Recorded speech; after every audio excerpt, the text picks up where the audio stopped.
What's up? In this lesson, I'm going to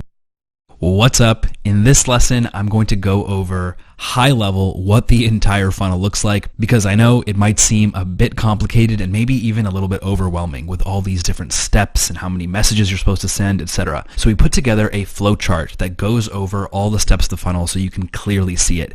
And honestly, it's pretty simple. And this flow chart will make it a lot simpler for you to wrap your head around everything that's going on, because it's really not complicated. With that said, let's crack right into it. There are two funnels: the dating app funnel and the Instagram funnel. The dating app funnel is where you message her first on a dating app and you want to slowly move to a phone call. The Instagram funnel is very similar, with one critical difference, which I'll talk about later, but the intention is to open her on Instagram and then eventually move to a phone call. So let's first go into the dating app funnel. We wanted to make this as easy to understand as possible, so we've given you actual examples and context whenever we can to really solidify the steps of the funnel. After you've optimized your dating bio, gotten pictures, written a killer profile, and you come across as high value, you then need to message her on the dating app. This is where you send your opener. So from the dating app, you want to get her number or Instagram as quickly as possible. It doesn't really matter which one you get. Personally, I like to get her number first because I like to send a specific voice note.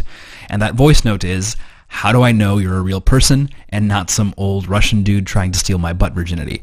That voice note will usually lead them to offering up their Instagram as quote-unquote proof, which means she is now qualifying herself. And I like that qualification, playful, flirty vibe. But you can also just go straight for Instagram, which is what a lot of my students do. And on Instagram, you send her a message that says, hey, it's Jesse from the thing, or whatever your name is. And then she'll respond, and then you can send a voice note that says something along the lines of, thanks for sharing your Instagram and proving to me that you're a real person and not some old Russian dude trying to steal my butt virginity. This will get a laugh.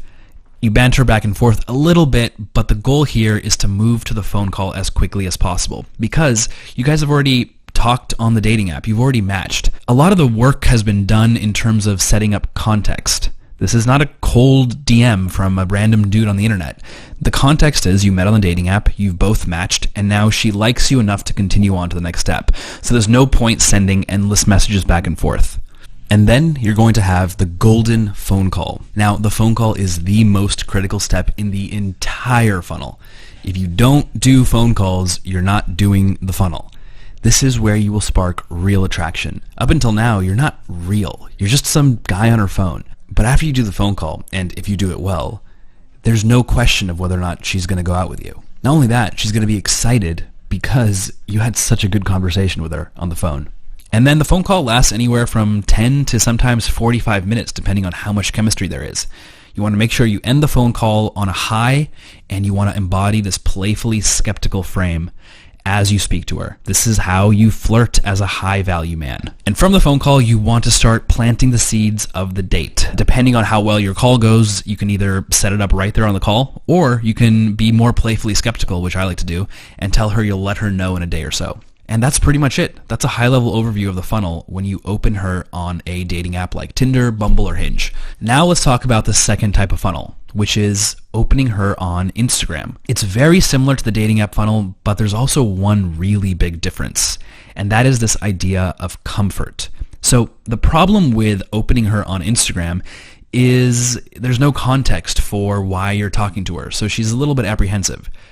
I mean, wouldn't you be apprehensive too if some random person started DMing you? So you need to break through that apprehension by building comfort. Comfort is established through storytelling, being vulnerable, asking her good questions. But the question is, how do you do that if you're on Instagram? How are you supposed to build this comfort and tell stories? Well, you do this through voice notes, and that's the critical difference here. So let's quickly start from the beginning. You send her a DM on Instagram, and we go through all of this in the how to slide into her DMs video. From there, she'll respond, probably a little bit confused. Then what I like to do is call out the fact that this is super random. Then I'll send her a voice note asking her a question, usually with a story attached to it. So when I was in Sweden, I noticed that a lot of the men were super overweight, which is pretty funny coming from an American. And so whenever I would cold DM a girl, I would ask her this question of, why are the men here super overweight? And again, I go through all of this in the how to slide into her DMs video. And now you've engaged her in a conversation. You're asking her a question. There's a reason for it. She has context. And what happens from there is you just send voice notes back and forth for a while. This is the critical difference. You don't want to rush to the phone call too quickly because there's a little more apprehension with a cold DM. You're going to have to exchange some voice notes and tell some stories and ask some good questions. A lot of the things that you're doing here are the things that I talk about in the Golden Phone Calls video. You're just extrapolating them to voice notes. And then eventually, as you can see here, I will transition to a phone call. A lot of times I'll say something like, we can send voice notes back and forth all day, or we can hop on a quick call to see if we hate each other. And if I do it properly, there's a very small chance that this is going to end in a rejection. Usually, if she's experienced good emotions from our conversation and she likes my vibe, of course she's going to hop on a call. It's the natural thing to do. And then from the call, it's the same as the other funnel. You just want to talk for 10 to 45 minutes, set up the date. And that's pretty much it, guys. That's the funnel on a very high level. Obviously, there's a lot of intricacies at every single step, and there's a lot of nuance, and you're going to have to practice the shit out of every step of the funnel before it's going to be a well-oiled machine. But once you have it done, you're done essentially for life. This is the beauty of this. It takes some time to set up, and it does take some practice. And this idea of coming across as high value is difficult to implement. You're not going to get it instantly. You're going to have to basically mind fuck yourself into being a rocket ship. And this goes into a much deeper question of how does one actually be a high value man versus just creating a perception of a high value man. Well, I'm a huge proponent of this idea of even if you're not there yet, you should act as if you are until you have what I call the click. The click is this moment where you truly believe that you're high value. And for a lot of guys, it happens suddenly, where they don't get it, they don't feel high value, and then a couple months down the road, the right combination of epiphanies and things happen where suddenly they just get it. They experience the click.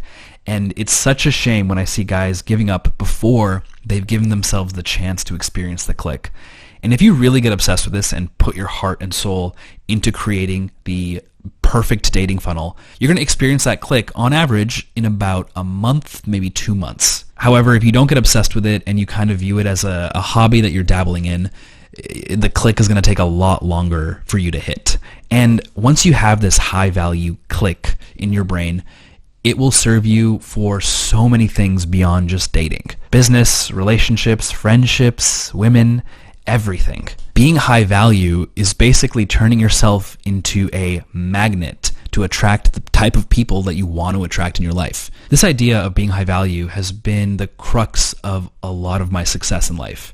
I just truly believe that I can do anything as long as I put my mind to it. And that's the type of thing that high value people believe. Now, whether or not that's completely true is another thing, but I do have this almost delusional sense of I can do anything as long as I put my mind to it. I can problem solve or figure out whatever I need to because I trust myself. And this self-trust does take some time to develop. But in the meantime, if you have any questions on what it means to be high value, if you have any questions on how to implement certain steps of the funnel or certain parts of the funnel are confusing to you, please let me know in the comments. We read every single one. And that's it. I will see you in the vault. The vault is, in my opinion, worth even more than the Endless Options course itself because the vault is very example heavy. And this is where David and I literally open up our phones and just give you a peek into what we're doing. Actually, it's more than just a peek. We literally just unveil everything. We show you how we're messaging, how we come across as high value, the types of voice notes we're sending, our mental frameworks when we're going into certain interactions.